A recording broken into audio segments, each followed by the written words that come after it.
Sir recap చేస్తారేమో sir. So మనం ఈ ప్రాసెస్ ఇలా అంతర్గతంగా మనం ఎట్లా చూసుకోవాలి ఏంటి అని చెప్పేసి మనం 3 రోజుల మధ్య లాస్ట్ వీక్ చూస్తా ఉన్నాము. ఈ డీప్ రూట్స్ లోకి వెళ్ళి మీరు ఇప్పుడు దాకా చెప్పిందంతా ఈ లోపలికి వెళ్ళు, మనిషిని చూడు, నువ్వేంటో కనుక్కోవాలి, ఇదంతా నాకు పెద్దగా అర్థం కాలేదు. కానీ కాకపోతే ఒకటి తెలిసింది ఏంటంటే, మీరు చెప్పేది మనిషిని మనం లోపలికి వెళ్ళి చూసుకోవాలి, చూసుకుంటే మనకు తెలుస్తుంది అనేది ఒకటి అర్థమైంది. అయితే ఆ ఫీలింగ్ అనేది మనం మనలోకి వెళ్ళి మన ఆత్మతో మన మనసుతో పూర్తిగా చూడటం అనేటువంటి ఒక ఫీలింగ్ అనేది ఎక్కడో ఉన్నట్టుగా కనిపిస్తోంది. కానీ అది పూర్తిగా నన్ను నేను మోసం చేసుకోవటం అవుద్దేమో అని చెప్పి అనుకుంటున్నాను. అంటే అలా అంతా ఏం కాదు. ఫీలింగ్ అది నిజానికి సత్యాన్వేషణలో మనం చేసే దాంట్లో ఈ ఫీలింగ్ అనేది, అంటే మనం దాంట్లోకి వెళ్ళి మనం మనసులోకి వెళ్ళి మనం చూసుకోవటం అనేటువంటి ఒక ఆ ఫీల్ ఏదైతే ఉందో అది నన్ను ఇంకా దగ్గరగా తీసుకెళ్తుంది, సత్యాన్వేషణకి దగ్గరగా తీసుకెళ్తుంది. అందుకని చెప్పి నేను తప్పుగా అనుకుంటున్నాను మనం ఫీల్ అవ్వాల్సిన అవసరం లేదు. ఎంత దూరం వెళ్ళాలి, ఎంతవరకు వెళ్ళాలి అనేది నీ యొక్క లోపల నీ అనుసంధానమైన పరిస్థితిని బట్టి ఉంటుంది అని చెప్పేసి నేను మనం చూసుకున్నాము. అప్పుడు మన అనుసంధానం అయినప్పుడు మనకి మనంగా ఎంత లోపలికి వెళ్ళి మనం ఎలా అయ్యాము అనేది మనకు తెలుస్తుంది అని చెప్పేసి మనకి ఇది ఒక మనకు తెలుస్తుంది అని చెప్పేసి చెప్తూ వస్తున్నాడు అన్నమాట. దీనివల్ల మనకు జరిగేది ఏంటి అంటే, దీనివల్ల మనకు జరిగేది ఏంటి అంటే, ఈ బాడీ అవేర్నెస్ తర్వాత మన అంతర్గతంగా మన లోపల రూట్స్ లోకి వెళ్ళి మన వేళ్లలోకి వెళ్ళి మనం చూసుకోవటం వల్ల మనకేం జరుగుతుంది అంటే, slowing down the ageing process. మన వయస్సు పెరగటం అనేది మెల్లగా తగ్గుతుంది అని చెప్పేసి మనం మనుషులు మనకి క్రానలాజికల్ గా క్యాలెండర్ ప్రకారం సంవత్సరాలు పెరిగినా మనం అలా కనపడము అని చెప్పేసి. అంటే ఇప్పుడు మనం అనుకున్నాం కదా, మన సహజ మేడం చదువుతున్నారు కదా, లలిత వాడు మామగారి నుంచి పడిపోయానండి అని చెప్పారు. ఆ విధంగా అట్లా ఆయన అంత నీళ్ళు వచ్చినా కూడా ఆయన ఇంకా ఆ ఊర్లో కాబట్టి ఇంకా రంగే లేదు. ఇక్కడైతే రంగేసేవాళ్ళు, రంగేయకుండా ఉన్నారు. ఆయన తెల్లగా కనపడుతుంది, అదొక్కటే తేడా. సో ఈ ఏజింగ్ ప్రాసెస్ లో అవేర్నెస్ ఆఫ్ ఇన్నర్ బాడీ గురించి మనం తెలుసుకుంటే ఆటోమేటిక్ గా ఈ శారీరకంగా కూడా మనకు దానివల్ల చాలా మార్పులు వస్తాయి. దాంట్లో ఒక మేజర్ చేంజ్ ఏంటంటే, ఈ ఫిజికల్ బాడీ వయసు వార్ధక్యానికి వెళ్ళటం ఆగిపోతుంది, స్లోగా వెళుతుంది, మామూలుగా వెళ్ళే పరిస్థితులు వెళ్ళదు అని. ఇప్పుడు కొంతమంది కనుక మీరు చూస్తే, ఇప్పుడు మనకి రోడ్డు మీద టెస్ట్ చేస్తారు కదా, బాడీ మాస్ ఇండెక్స్ అని చెప్పని టెస్ట్ చేస్తారు. మన ఎస్పెషల్లీ ఈ మన శశి శెట్టి గారు వాళ్ళది ఎవరిలైట్ న్యూట్రాలైట్, దాంట్లో వాళ్ళు వెయిట్ చూస్తారు. వెయిట్ చూసిన తర్వాత వెయిట్ తో పాటు ఓవర్ వెయిట్ అండర్ వెయిట్ ఏంటి అని చూస్తూ బాడీ ఏజ్ కూడా చెప్తుంది. అది మనకు 40 ఏళ్ళు ఉన్నా కూడా మన శరీరం గురించి మనం కనుక జాగ్రత్త తీసుకోకపోతే 60 ఏళ్ళు చూపిస్తుంది మన బాడీ ఏజ్. మన క్యాలెండర్ ఇయర్స్ లో మనం 40 ఉన్నా కూడా ఏజ్ లో మనం 60 ఏళ్ళు, 50 ఏళ్ళు, 60, 70 ఏళ్ళు ఉంటాం. ఆ విధంగా ఏజింగ్ ప్రాసెస్ బాడీకి ఒక విధంగా ఉంటుంది. ఇంకొకటి, ఈ మన షిన్ బోన్ ఉంటుంది, మోకాల కింద నుంచి బోన్ ఉంటుంది చూసారా, మోకాల కింద నుంచి పాదం దాకా బోన్ ఉంటుంది, షిన్ బోన్ అంటాం దాన్ని. ఆ బోన్ నుంచి కూడా వయసుని నిర్ధారించే పరీక్షలు చేయొచ్చు.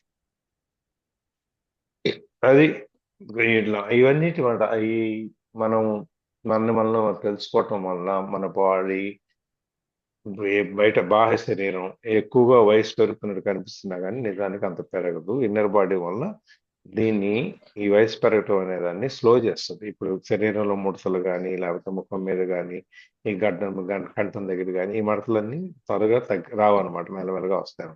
ఇది ఎందుకంటే మనం మన మనస్సుని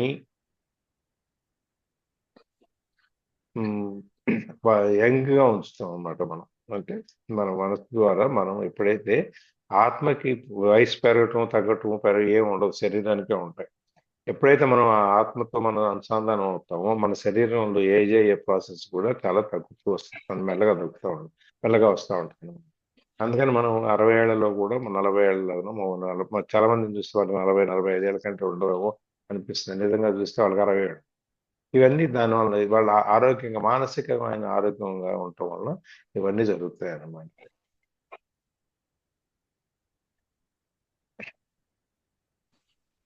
20 ఏళ్ల వయసులో ఉన్నా కూడా ఇప్పుడు మనకు ఒక సామెత ఉంది, తల పండిన వాడ వృద్ధులు అని చెప్పాను. ఎవరు వృద్ధులు అంటే పాండిత్యంలోనో జ్ఞానంలోనో ఒక స్థాయి దాటి పైకి వెళ్ళిన వాడు వృద్ధుడి కింద లెక్క. మన 80 ఏళ్ళు వస్తే వృద్ధుడని లెక్క కాదు. వాళ్ళు జ్ఞానం కూడా ఉండాలి ఆ పరిస్థితిలో అన్నమాట. అందుకని 20 సంవత్సరాలు ఇప్పుడు శంకరాచార్యులు వాళ్ళు ఉన్నారంటే వాళ్ళకి 36 ఏళ్ళు ఆయన ఉన్నా కూడా ఆయన 16 ఏళ్ళకే 8 ఏళ్ళకే ఆయనకి ఆ జ్ఞానం వచ్చేసింది. వాళ్ళకి అందుకనే వృద్ధులైపోయారు వాళ్ళు. ఆ విధంగా జ్ఞానంతో వచ్చేదాన్ని. అది ఈ 80 ఏళ్ల వయసులో ఉన్నా కూడా మనకు ఎప్పుడైతే ఆ 20 ఏళ్ల వయసులో నుంచి మనకు 80 వచ్చినా కూడా మనం ఆ జ్ఞాన సంపార్జన లేకపోతే మన ఆత్మ దర్శనం వీటన్నిటి వల్ల మనకి వయసు పెరిగేది కూడా తగ్గుతూ ఉంటుంది అనమాట.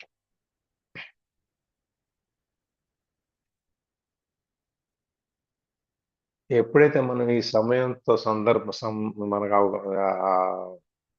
ఆ సందర్భంతో మన సంబంధం, ఆ వయసు, ఈ టైమ్లెస్నెస్, కాలంతో సంబంధం లేకుండా మనం ఎప్పుడైతే ఇన్నర్ బాడీతో మనం గుర్తింపు పడతామో, మన ఈలో అంతర్ శరీరంతో ఎప్పుడైతే గుర్తింపు పడతామో అప్పుడు ఈ normal mode when presence becomes your normal mode. ఎప్పుడైతే ఈ ప్రెజెన్స్ ఈ వర్తమానం అనేది నార్మల్ గా మనకి సహజంగానే మనం ఎప్పుడు ఎట్లా ఉన్నామో అప్పుడు కూడా ఈ ఆ పరిస్థితిలోనే ఆ యొక్క ఊహాలోకంలోనే మనం మసులుతూ ఉంటాం అనమాట, మనం జీవిస్తూ ఉంటాం అనమాట. ఇక ఇప్పుడు మన బాహ్య శరీరంతో సంబంధం లేదు, మన ఐడెంటిఫికేషన్ కోటేశ్వరరావు, సుబ్బారావు, వెంకటరావు అనే సంబంధం లేదు, ఎర్రగా ఉన్నాడా తెల్లగా ఉన్నాడా బ్రౌనా అనే సంబంధం లేదు, ఏ విధమైన సంబంధం లేదు. మనం ఎంతసేపు మనం దాంట్లో ఉంటాం. ఈ పాస్ట్ ఫ్యూచర్ కానీ ఇవన్నీ మనకు అసలు ఎటువంటి పట్టించుకోమన్నమాట మనం. ఈ సమయాన్ని మనం ఈ సెల్స్ బాడీలో మన సెల్స్ గురించి మాట్లాడుతున్నాం, ఈ కణాల గురించి, కణాలు ఎట్లా ఆ, ఉంటాయి, ఎన్ని రోజులు బతుకుతాయి, 3 రోజుల నుంచి 6 రోజులు బతికిస్తే మన దానివల్ల మన జీవన ఆ, విధానంగా మన జీవిత కాలంగా ఇవన్నీ ఎట్లా పెరుగుతాయి, ఇవన్నీ కూడా మనం మాట్లాడుకుంటాం. దీంట్లో ఇది మనం ఈ if you inhabit the inner body, the outer body will grow old at a much slower rate. And even when it does, your timeless essence will shine through the outer form. And you will not give the appearance of an old person. ఎప్పుడైతే మనం inner బాడీలో నివసించడం మొదలు పెడతామో అప్పుడు ఈ outer body బాహ్య శరీరం కూడా ఏ, గో- చాలా తక్కువ స్పీడ్తో మామూలుగా వాళ్ళ కంటే కూడా తెలుసుకుంటే చాలా తక్కువగా ఏజ్ అవుతుంది, వయసు అవుతుంటుంది, కానీ బాడీ మీద కనపడేది అది చాలా మెల్లగా కనిపిస్తూ ఉంటుంది అనమాట, దాని ప్రభావం. అది even when it does your timeless essence will shine. ఒకవేళ మన శరీరం వార్ధక్యంగా కొంచెం కొంచెంగా కనిపిస్తున్నా కూడా ఆ ఎందర్ బాడీతో మనం ఎప్పుడైతే మనం మమేకం అవుతామో అప్పుడు మన అపీరెన్స్, మన కనపడేది ఆ అంత ఓల్డ్గా మనం కనపడం, మనం వార్ధక్యంలో ఉన్నట్టు కనపడం అన్నమాట. దీనికి ఏమైనా సైంటిఫిక్ ఎవిడెన్స్ ఉందా? ఎందుకంటే మనం ఏదైనా కూడా ఒక రుజువు ఉంటే గానీ, ఒక కారణం ఉంటే గానీ మనం నమ్మం. అంటే ఇది నువ్వు దానికి దీన్ని నువ్వు ప్రయత్నం చెయ్యి, నువ్వు నీ ఇన్నర్ బాడీకి నువ్వు అనుసంధానము, అప్పుడు నీకు నువ్వే సాక్ష్యం అవుతావు అని చెప్పేసి అని వాడు చెప్తాడు అట్లా. అది ఇక్కడ అంటే అసలు మనకి నిన్న మన వచ్చింది ఈనాళ్ళు, నువ్వేంటో నీకు తెలియాలి అని చెప్పి. అదే మనం ఇప్పుడు చదువుతున్నాం, మనం తెలుసుకోవడంలో. దాన్ని ఒకసారి నేను చదువుతాను నేను.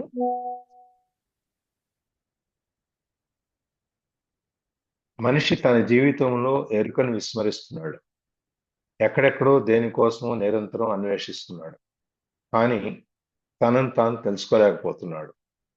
వెతుకుతున్నది తన దగ్గరే ఉందని గ్రహించడం లేదు. రామాయణ భారత భాగవతాలు చెప్పింది ఇదే. తెలుసుకోవడం దగ్గరనే తడబాటు ఉంది. మహాత్ములు మహర్షుల కథల నుంచో ప్రవచనాలు వినో తనను తాను తెలుసుకోవడం లేదు. సాధారణ వ్యక్తులే కాదు, బుద్ధుడు సహితం ఈ విషయాన్ని ఆలస్యంగానే గ్రహించాడు. సమాధానం గ్రహించి అవతార పురుషుడయ్యాడు. ఇది మనం ఎక్కడున్నాము అంటే మనలో మనం చూసుకోవటం వదిలేసి మనం దేశం అంతా ప్రపంచం అంతా ఎతుకుతున్నాం. సంఖలో పెట్టుకొని సంతంతా ఎతికిన మాదిరి మనం చేస్తున్నాం. మనం తెలుసుకోవట్లేదు. మనకి మన మత గ్రంథాలు భాగవతాలు ఇవన్నీ మనకి చెప్పే వాటి నుంచి కూడా మనము ఆచరించట్లేదు, నేర్చుకోవట్లేదు. అంటే మామూలు వాళ్ళే కాదు, గౌతమ బుద్ధుడు అంతటి కూడా ఇవి తప్పలేదు అన్నారు. మోక్షం కోసం, జ్ఞానసిద్ధి కోసం, దుఃఖం లేని లోక నిర్మాణం కోసం తన శరీరాన్ని శుష్కింపజేసుకున్నాడు. మరణం కొద్ది రోజుల్లో తథ్యం అనిపించింది. అటువంటి సమయంలో ఓ కళాకారుల బృందం అటుగా ఏ జాతరకో వెళుతోంది. ఆ గుంపులో ఓ కుర్రాడు తన తంబూరాన్ని సవరిస్తున్నాడు. అతన్ని ఓ వృద్ధ కళాకారుడు హెచ్చరిస్తూ, "ఒరే అబ్బాయి, ఆ తీగల్ని మరీ గట్టిగా బిగిస్తే తెగిపోతాయి. మరీ వదిలేస్తే అపస్వరాలు పలుకుతాయి. ఎలా ఉన్న వాటిని అలానే ఉంచితే కమ్మని స్వరాలను వినిపిస్తాయి" అన్నాడు. ఆయన ఈ శరీరాన్ని చేసుకుంటూ, నేను ఈ శరీరాన్ని ఇబ్బంది పెడితే నేను చాలా తొందరగా చేరుకుంటాను అనేటువంటి భావంలో ఈ శరీరాన్ని ఆయన చేసుకుంటాడు. ఇబ్బంది పెడుతున్నాడు. ఆయన భోజనం చేయకుండా ఉపవాసాలు ఉండి అన్నీ ఉండి ఏదో సాధించాలి అని చెప్పి. ఆ సమయంలో ఏమైంది, ఒక మ్యూజికల్ బ్రాండ్ ఆ పక్క నుంచి వెళుతూ ఆ తంబూరా ఉంది కదా, ఇట్లా ఇట్లా మనం వాయిస్తాం కదా, దాన్ని ఒక అబ్బాయి శృతి చేసుకుంటున్నాడు. శృతి చేసుకునేటప్పుడు పెద్ద ఆయన, ఒక ఆయన చెప్తాడు, "నువ్వు మరీ గట్టిగా లాక్కు, గట్టిగా లాగితే తెగిపోతాయి. వదిలేస్తే దానికి స్వరాలు సరిగా రావు. కాబట్టి సరైన పద్ధతిలో ఎక్కడ ఉంచాలో అక్కడ ఉంచి దాన్ని ఉన్న చోట ఉంచితే నువ్వేం చేయకుండా స్వరాలు బాగా వస్తాయి" అని చెప్తాడు. అప్పుడు దాన్ని ఎట్లా బుద్ధుడు అన్వయించుకున్నాడో చూడండి. శరీరం శుష్కించి నీరసంగా ఉన్న బుద్ధుడి చెవులను తాకాయి ఈ మాటలు. ఆ మాటలు వాటిలో సత్యాన్ని ఆయన మనసు గ్రహించింది, తనకు అన్వయించుకుంది. నేను ఆ తీగ వంటి వాడినే. నిన్నటి వరకు రాకుమారుడిగా సుఖాలు అనుభవించాను. వదులైన తీగనయ్యాను. తర్వాత శరీరాన్ని కఠోర నియమాలతో శుష్కింపజేశాను. బిగించిన తీగలతో అయ్యాను. రెండూ తప్పే. శరీరాన్ని శరీరంలో చూసుకోవాలి అని అనుకున్నాడు. ఆయనకి ఈ మూడు, శరీరాన్ని ఈ తీగలు వదిలేయటం, బిగించటం, మళ్ళీ సమానంగా ఉంచటం అనేది ఆయన జీవితాన్ని ఆయన అన్వయించుకున్నాడు. తీగలు వదిలేయటం అనే దాన్ని రాకుమారుడుగా అనుభవించిన జీవితాన్ని తీసుకుంటే, తీగలు బిగించటం అనే దాన్ని శరీరాన్ని శుష్కింపజేసి ఎక్కడో అడవుల్లో ఉండి ఏదో కనుక్కోవాలి మన ఆత్మజ్ఞానాన్ని కోసం అని చెప్పి వెళ్ళటం అనేది, ఈ రెండు తప్పే. శరీరాన్ని ఎంతవరకు ఉంచాలో అంతవరకే ఉంచాలి అని మనం కూడా చెప్పుకున్నాం చాలాసార్లు. శరీరాన్ని ఇందులో కూడా మనకి పుస్తకంలో కూడా వచ్చింది అదే. శరీరాన్ని అట్ట అని చెప్పి నువ్వు ఇబ్బంది పెట్టకూడదు, అట్టాన్ని అతిగా పోషించకూడదు, దేనికి ఎంత అవసరమో అంతవరకు నువ్వు చూసుకోవాలి అని చెప్పాడు. అదే మనకి సాయి చరిత్రలో కూడా బాబా చెప్తారు, షిరిడి సాయిబాబా దాంట్లో, నువ్వు గుర్రబండి వాడు గుర్రాన్ని ఆ డెస్టినేషన్ చేరేంత వరకు ఎంత జాగ్రత్తగా చూసుకుంటాడో, మనం కూడా జన్మ దగ్గర నుంచి మన మరణం వరకు మన శరీరాన్ని ఎంతవరకు అవసరమో అంతవరకే చూసుకోవాలి. దాన్ని అతిగాను పోషించక్కర్లేదు, అట్లనే అతిగాను బాధ పెట్టక్కర్లేదు అని చెప్పేసి మనం అక్కడ చెప్తారు. అది మనం కూడా ఈ పుస్తకంలో చాలాసార్లు చూస్తాం. మనం అనుకున్నాం కూడా దాని గురించి. జీవితంలో ధ్యానం కాదు, జీవితమే ధ్యానం అని గ్రహించాడు. జీవితంలో ధ్యానం చేసి మనం సాధించాలని కాదు, జీవితమే ధ్యానం. జీవితం నువ్వేం చేస్తున్నా ప్రతిదీ ధ్యానమే. చూడండి, మనం చెప్పుకున్నంత వస్తుంది. ఆ దిశగా తనను తాను తెలుసుకుని ప్రసిద్ధుడయ్యాడు. ఆ తర్వాత ఆయన దగ్గరికి పలు సమస్యలు, కష్టాలు గురించి చెప్పుకోవడానికి వచ్చిన వారిని జీవితం పట్ల మీకు ఎరుక ఉందా అని ప్రశ్నించేవారు. ఎప్పుడైతే ఆయనకి ఈ విషయం అర్థమైంది, జీవితం అనేదే ధ్యానం అని, అప్పుడు తను తెలుసుకోవడంలో ఆయన గుర్తు చేయలేదు అనమాట. తెలుసుకోగలిగాడు. తెలుసుకుని ఆ విధంగా ఆయన జీవితాన్ని, ఆయన ప్రబోధలు ఇవన్నిట్లుగా అప్పుడు వచ్చాడు ఆయన దాంట్లో. అదే ఎన్లైటన్మెంట్, ఆయనకి జ్ఞానోదయం అట్లా అయిందనమాట.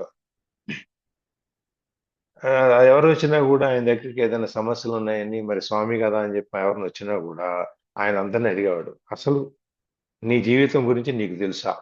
నీకు ఎరుక ఉందా, నీ జీవితం ఏంటి, నువ్వేంటి అనేది. ఇది జన్ కథ కావచ్చు, కానీ వర్తమానంలో ప్రతి ఒక్కరూ ఒక్క క్షణమైనా పునరాలోచన చేసుకోవాలి.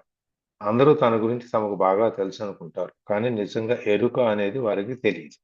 మనం బీయింగ్ అనే దాని గురించి మాట్లాడుకుంటున్నాం కదా, ఆ మనం ఆ ఎరుక అనేది మనం తెలుసుకోవడం. అది చాలా మందికి మనకు తెలియదు. మనకు మన గురించి చాలా తెలుసు అనుకుంటాము, మనకు తెలియదు అని చెప్పి. అదే నిజంగా ఎరుక అనేది వారికి తెలియదు. అదే ఉంటే అసలు సమస్యలకు, కష్టాలకు పరిష్కారం ఎవరి దగ్గర ఉందో తెలిసిపోవాలి కదా. రాముడు, కృష్ణుడు తదితర అవతారాల్లోని మూల సూత్రాన్ని దేవదేవుడు ముందుగానే నిర్ణయించుకోబట్టే కదా ఆయా లక్ష్యాలను పూర్తి చేశారు. భగవంతుడి కథలలో తెలుసుకోవాల్సిన నీతి ఏంటంటే, ఎవరిని వారు తెలుసుకోవడమే. అది జరగనంత వరకు మనిషి తనను తను లేడనేది బుద్ధ భగవానుడి వాచ. నిన్ను నువ్వు ప్రేమించాలంటే నువ్వేమిటో నీకు తెలియాలి. తెలియకపోతే ప్రేమించలేవు. ఆ ఎరుక ఇప్పుడు అందరికీ అవసరం. ఇది 4 రోజుల నుంచి నేను దాచిపెట్టించాను. నిన్ను నువ్వు తెలుసుకోవాలి అంటే ముందు నిన్ను నువ్వు తెలుసుకోవడానికి నిన్ను నువ్వు ప్రేమించుకోవాలి.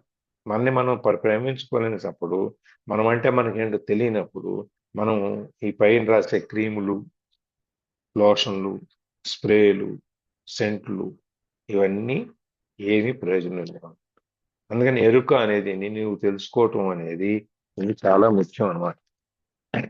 అందుకనే ఇవన్నీ ఇప్పుడు రాముడు గాని, కృష్ణుడు గాని ప్రతి దాంట్లో మనకు అక్కడో సందర్భం చెబుతాడు. వచ్చే జన్మలో నేను ఇలా పుడతాను, నేను నీ దగ్గర ఇలా నేను చేస్తాను అని చెప్పి. ఇప్పుడు చిన్న ఎగ్జాంపుల్ చెప్పుకోవాలంటే, రామాయణ యుద్ధం, రావణ యుద్ధం అంతా అయిపోయి వాళ్ళు అయోధ్యకి వెళ్ళేటప్పుడు జాంబవంతుడు ఆయన్ని ఒక కోరిక అడుగుతాడు. జాంబవంతుడు ఏం కావాలో కోరుకోమంటే ఆయన అడుగుతాడు. నేను నీతో యుద్ధం చేయాలి రామచంద్ర అని చెప్పి చెప్తాడు. అది అందరికీ తెలిసే ఉంటుంది. అంటే ఈ జన్మలో కాదు, నువ్వు చిరంజీవి కాబట్టి వచ్చే జన్మలో ద్వాపర యుగంలో నేను కృష్ణుడిగా పుడతాను, అప్పుడు నీతో నేను యుద్ధం చేస్తాను అని చెప్తాను. అప్పుడు తర్వాత ఆ సత్యభామ, ఆ మనకి ఆ వజ్రం దానికోసం వెళ్ళటం, అక్కడ గుహలో జాంబవంతుడితో యుద్ధం చేయటం, ఇవన్నీ మనకి తెలుస్తాయి. అదేవిధంగా కృష్ణావతారంలోకి వచ్చేటప్పటికి దేవకి ఆయన యశోద దగ్గర పెరిగాడు. పుట్టింది దేవకికైనా పెరిగింది యశోద. అందుకని ఆయన ఆవిడ అడుగుతుంది, మరి అన్నది నేను, కానీ నిన్ను నేను పెంచుకోలేదు, నేను చూసుకోలేదు, నీ పళ్ళి చూడలేదు, ఏం చూడలేదు, నన్ను ఇలా చేసావు నువ్వు అంటే, దీని కర్మ ఫలితం రామాయణంలో నేను రాముడిగా ఉన్నప్పుడు నువ్వు నన్ను ఆ అడవులకు పంపించి నా తల్లికి ఆ నా యొక్క వియోగాన్ని నువ్వు కలగజేసావు. అందువల్ల నీకు ఈ జన్మలో నేను నీ కొడుకుగా పుట్టినా కూడా నీకు నా కొడుకును పెంచుకునే అవకాశం నీకు లేకుండా పోయింది. నువ్వు వచ్చే కలియుగంలో నేను వెంకటేశ్వర స్వామిగా వస్తాను, అప్పుడు నువ్వు వస్తావు, వకుళమాతగా వస్తావు, అప్పుడు నువ్వు దగ్గరుండి నన్ను చూసుకుని నా పెళ్లి చేస్తావు అని అక్కడ చెప్తాడు. ఇవన్నీ అందరికీ తెలిసే ఉంటది, తెలుసు కదా. హలో. అవునండి, తెలుసండి. అన్ని ఎందుకంటే సందర్భాన్ని నేను ఒకసారి గుర్తు చేస్తున్నాను. త్రేతాయుగంలో నుంచి, ద్వాపరయుగంలో నుంచి, కలియుగంలో నుంచి ఈ అవతార పురుషులు అందరూ ఏ విధంగా వాళ్ళు చెప్పగలిగారు అనే దానికి ఇదన్నమాట. నిన్ను నువ్వు తెలుసుకుని ఈ భాగవతం, భారతం వీటన్నిటిలో నుంచి మనం నేర్చుకోవాల్సింది, రాముడి దగ్గర నుంచి నేర్చుకోవాల్సింది మంచి అనేదాన్ని, కరెక్ట్ రైట్నెస్ అనేదాన్ని ఎలా అనేది ఆయన పాటించి చూపించాడు. నిజం చెప్పటం కానీ ఏదైనా కానీ మొత్తం అంతా ఆయన. అదే విధంగా కృష్ణుడి దగ్గరికి వచ్చేటప్పటికి కృష్ణుడు ఏం చేశాడు, నేను చెప్పింది చేయండి, నేను చేసింది చేయకండి అని చెప్పాడు. ఎందుకంటే వీళ్ళకి మనం సొంతంగా అనుభవించి నేర్పినా కూడా వీళ్ళకి అర్థం కావట్లేదు, అందుకని వీళ్ళకి చెప్పడం అనవసరం అని చెప్పి కృష్ణుడు చెప్పండి చేయండి, ఇక నేను చేయాల్సింది లేదు అని చెప్పేసి. ఆ విధంగా ఒక్కొక్క అవతారంలో వాళ్ళు ఒక్కొక్కటిగా చెప్పుకుంటూ వచ్చారు. అవన్నీ మనం వదిలేసి, మనం కృష్ణుడు అంటే ఏంటంటే 60,000 మంది గోపికలతో తిరిగాడు, నేను తిరిగితే తప్పేంటి అనే లెవెల్లోకి వెళ్ళిపోయాం. లేకపోతే రామాయణంలోకి వచ్చేటప్పుడు ఏమైందంటే, సీతని అడవికి పంపించినప్పుడు రాముడు నేను ఎందుకు వదిలేయకూడదు నా పెళ్ళాన్ని అనే లెవెల్కి మనం ఆ విధంగా భాష్యం చెప్పుకునే స్థితికి వస్తున్నాం అనమాట. అందుకని ఎప్పుడు కూడా నిన్ను నువ్వు తెలుసుకుంటావు అని అంటే, నిన్ను నువ్వు తెలుసుకోగలిగితే నిన్ను నువ్వు ప్రేమించుకోగలుగు. నన్ను నేను ప్రేమించుకుంటున్నాను అంటే దాంట్లో ఇంత రోజు 4 పెగ్గులు పోసి 4 రకాలైనటువంటి ఫుడ్ తిని ఇవన్నీ తిని మనం తెలుసుకోవట్లేదు, మనం ప్రేమించుకోవట్లేదు. మనం ప్రేమించుకోవటం అంటే నేను అనేది నువ్వు తెలుసుకుంటే అప్పుడు నువ్వు ప్రేమించుకోగలుగుతావు. నువ్వు ప్రేమించుకోగలిగితే నువ్వు ప్రపంచాన్ని కూడా అదే విధంగా ప్రేమించగలుగుతావు. అందుకని నువ్వు తెలుసుకో ముందు. నువ్వెవరో నీకు తెలియాలి. తెలిసినప్పుడే ఇవన్నీ జరుగుతాయని చెప్పి మన దీంట్లో అదేమి మన జీవన జ్యోతి అంతర్యామి వస్తుంది కదా, దాంట్లో వచ్చింది లాస్ట్ వీక్. అదే చూద్దాం అన్నట్లు పెట్టేసి ఇచ్చాను అనమాట. అది ఇవాళ ఈ లోపల బయట ఉన్నదాన్ని ఏజింగ్ ప్రాసెస్ దానికి సూట్ అవుతుంది కదా అని చెప్పి తీసుకొచ్చా. సో సార్ ఇది ఇది రేపు మొదలు గ్రూప్ లో పెడదామా? పెట్టండి సార్. గ్రూప్ లో పెడతాను. పెట్టండి సార్ అది. పెడతాను. ఇది రేపు చదువుతామా? వాటికి చాలా ఇక్కడ ఆపుదామా? హలో మ్యాటర్, సార్ ఏమన్నారు? ఇవాళ ఇక్కడికి ఆపుదామా చదువుదామా? ఆపేద్దాం సార్. సరే, ఇంకా రేపు రివైండ్ లేకుండా డైరెక్ట్ స్టార్ట్ చేద్దాం. రేపు డైరెక్ట్ స్టార్ట్ చేయాలి. ఎందుకంటే ఇవాళ చెప్పిందంతా ఇవాళ మళ్ళీ చెప్పిస్తాం కాబట్టి రేపు ఉండదు. రేపు ఇక్కడ నుంచి స్ట్రెంగ్ దగ్గర నుంచి రేపు మొదలు పెట్టాలి. ఇప్పుడు 6:20 అయిపోయింది కాబట్టి అవ్వదు. అదే అందుకని. అది పెద్ద కరెక్ట్. ఇంకేమైనా షేరింగ్ ఉందా ఎవరిదన్నా? ఎవరిదన్నా షేరింగ్ ఉందా అండి?